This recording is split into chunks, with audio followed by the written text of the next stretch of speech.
Hello ನಮಸ್ಕಾರ. ಆಹಾರ ಅಡುಗೆ ಮನೆಗೆ ಸ್ವಾಗತ.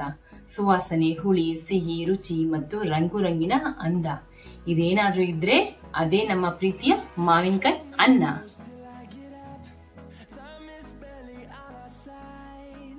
ಈ ಮಾವಿನಕಾಯಿ ಅನ್ನನ ಬೇರೆ ಬೇರೆ ತರ ಮಾಡ್ತಾರೆ. ನಾನು ಮಟನ್ ಸ್ಟೈಲ್ ಮಾಡ್ತಾ ಇದೀನಿ. ಈ ವಿಡಿಯೋನ ಸ್ಕಿಪ್ ಮಾಡಿದ್ರೆ ಸ್ಟೆಪ್ ಬೈ ಸ್ಟೆಪ್ ನೋಡಿ. ಮತ್ತೆ ಈ ತರ ಮಾಡಿ ನೀವು ನೋಡಿದ್ರೆ ನಂಗೆ ಕಮೆಂಟ್ ಮಾಡಿ ತಿಳಿಸಿ. ನೋಡಿ, ಈ ತರ ನೀಟಾಗಿ ಕಲ್ಸ್ಕೋಬೇಕು.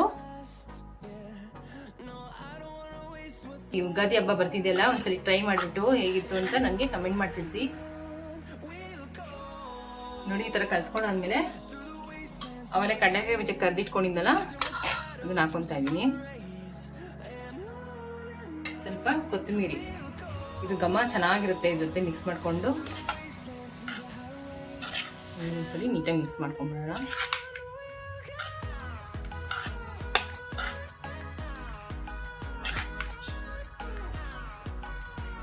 ನೋಡಿ ಎಷ್ಟು ಚೆನ್ನಾಗಿದೆ. ಮಾವಿನಕಾಯಿನ ತುರಿದು ಬೇಕಾದ್ರೆ ಹಾಕೋಬಹುದು, ಇಲ್ಲ ಸ್ಲೈಸ್ ಮಾಡಿ ಹಾಕೋಬಹುದು. ಆಲೂಗಡ್ಡೆಗೆ ಚಿಪ್ಸಿಗೆ ಸ್ಲೈಸ್ ಮಾಡ್ತೀವಲ್ಲ ಅಷ್ಟು ತೆಳ್ಳಗಿರ್ಬೇಕು. ನಾನು ತುರ್ದ್ಬಿಟ್ಟು ಹಾಕೊಂತ ಇದ್ದೀನಿ. ಇವಾಗ ತುರ್ಕೊಂಡ್ಬಿಡೋಣ. ನೋಡಿ, ಈ ತರ ತುರ್ಕೊಂಡಿದೀನಿ. ಈ ತರ ಸಣ್ಣಗೆ ತುರ್ಕೋಬೇಕು. ಇವಾಗ ಒಂದು ಪುಡಿ ರೆಡಿ ಮಾಡ್ಕೊಂಡ್ಬಿಡೋಣ. 1 ಟೇಬಲ್ ಸ್ಪೂನ್ ಸಾಸಿವೆ ಹಾಕೊಂತ ಇದ್ದೀನಿ. ರುಚಿಗೆ ತಕ್ಕಷ್ಟು ಉಪ್ಪು ಹಾಕೊಂತ ಇದ್ದೀನಿ. 4 ಬ್ಯಾಡಗಿ ಮೆಣಸಿನಕಾಯಿ ಹಾಕೊಂತ ಇದ್ದೀನಿ. ಇದು 4 ಖಾರದ ಮೆಣಸಿನ್ಕಾಯಿ. ನೀವು ಖಾರ ನೋಡ್ಕೊಂಡು ಹಾಕೊಳ್ಳಿ. 1 ಟೇಬಲ್ ಸ್ಪೂನ್ ಅರಿಶಿನ ಹಾಕೊಂತ ಇದೀನಿ.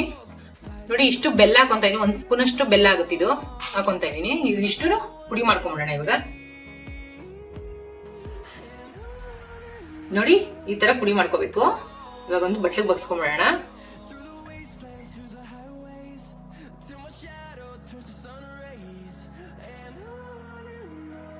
ತುಂಬಾ ಚೆನ್ನಾಗಿರುತ್ತೆ. ಇದು ಮಟನ್ ಸ್ಟೈಲ್ ಮಾಡ್ತಾರ. ನೀವು ಮಾಮೂಲಿ ತರ ತಿಂದಿರ್ತೀರಾ, ಈ ತರ ಸ್ಟೈಲ್ ತಿಂದೇ ಇರಲ್ಲ. ಒಂದ್ಸರಿ ಟ್ರೈ ಮಾಡ್ಬಿಟ್ಟು ನೋಡಿ. ಇವಾಗ ಅರ್ಧ ಒಳಷ್ಟು ತೆಂಗಿನಕಾಯಿ ತುರಿದಿಟ್ಕೊಂಡಿದೀನಿ. ಪುಡಿ ಮಾಡ್ಕೊಂಡ್ವಲ್ಲ, ಇದ್ರ ಜೊತೆ ಮಿಕ್ಸ್ ಮಾಡ್ಕೊಂಡ್ಬಿಡೋಣ ಹಾಕೊಂಡು.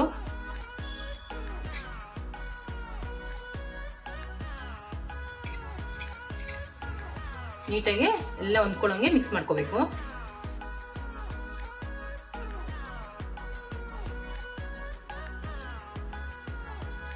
ನೀಟಾಗಿ ಮಿಕ್ಸ್ ಆಗಿದೆ. ಇವಾಗ ಒಂದು ಒಗ್ಗರಣೆ ಹಾಕೊಂಡ್ಬಿಡೋಣ. ಇವಾಗ ಕಡಲೆಕಾಯಿ ಬೀಜ ಹುರ್ಕೊಳ್ಳೋಣ. ಒಂದು ಹೊಸ ತರ ತೋರಿಸ್ತೀನಿ. ನಾನು ನೋಡಿ ತುಪ್ಪದಲ್ಲಿ ಹುರ್ಕೊಂತೀನಿ. ನೀವು ಯಾವಾಗ್ಲೂ ಎಣ್ಣೆಲಿ ಹುರಿದಿರ್ತೀರಾ, ಬಟ್ ತುಪ್ಪದಲ್ಲಿ ಹುರ್ಕೊಂಡು ನೋಡಿ, ರುಚಿನೇ ಬೇರೆ, ಸೂಪರ್ ಆಗಿರುತ್ತೆ.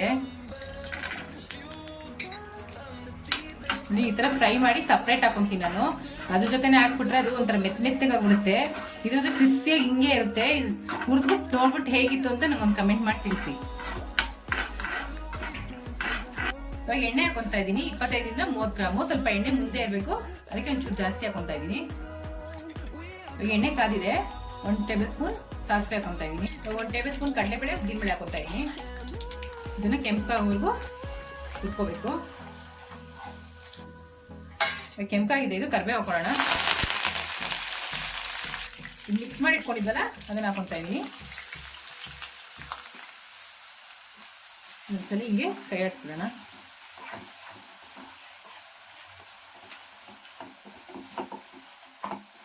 ಇದನ್ನೊಂದ್ಸಲಿ ಫ್ರೈ ಮಾಡ್ಕೊಂಡ್ಬಿಡೋಣ. ಹಿಂಗೆ ಇದೊಂಚೂರು ಘಮ ಬರಬೇಕು, ಅಲ್ಲಿ ತನಕ ಒಂಚೂರು ಫ್ರೈ ಮಾಡ್ಕೋಬೇಕು. ಒಂಚೂರು ಹಿಂಗೆ ಹಾಕೊಂತ ಇದ್ದೀನಿ.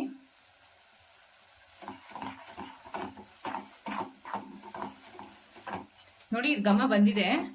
ಇವಾಗ ಮಾವಿನಕಾಯಿ ತುರಿದಿಟ್ಕೊಂಡಿದ್ವಲ್ಲ ಅದನ್ನ ಹಾಕೊಳ್ಳೋಣ.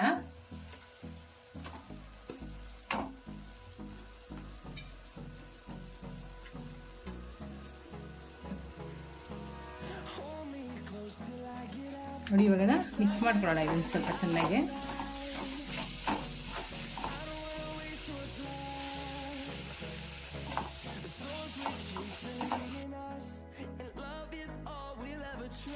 ಹಿಂಗೆ ಎಲ್ಲ ಹೊಂದ್ಕೊಳ್ಳೋಂಗೆ ಮಿಕ್ಸ್ ಮಾಡ್ಕೋಬೇಕು.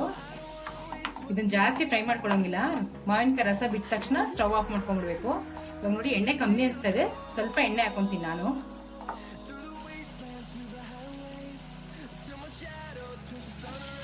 ಇದನ್ನ ಒಂದ್ಸಲಿ ಚೆನ್ನಾಗಿ ಮಿಕ್ಸ್ ಮಾಡ್ಕೊಂಡ್ಬಿಡೋಣ. ನೋಡಿ, ಇವಾಗ ಮಾವಿನಕಾಯಿ ರಸ ಬಿಟ್ಟಿದೆ. ಇವಾಗ ಸ್ಟವ್ ಆಫ್ ಮಾಡ್ಕೊಂಡ್ಬಿಡೋಣ. ಲಾಸ್ಟಲ್ಲಿ ಒಂದು ಸ್ವಲ್ಪ ಕೊತ್ತಂಬರಿ ಸೊಪ್ಪು ಉಳಿಸ್ಕೊಂಡ್ಬಿಡೋಣ. ಕೊತ್ತಂಬರಿ ಸೊಪ್ಪು ಹಸಿಯಾಗಿದ್ರೇನೆ ಚೆನ್ನಾಗಿರೋದು ಸ್ಮೆಲ್ಲು ಅನ್ನದ ಜೊತೆ ತಿನ್ನಕ್ಕೆ. ನೋಡಿ ಎಷ್ಟು ಚೆನ್ನಾಗಿದೆ.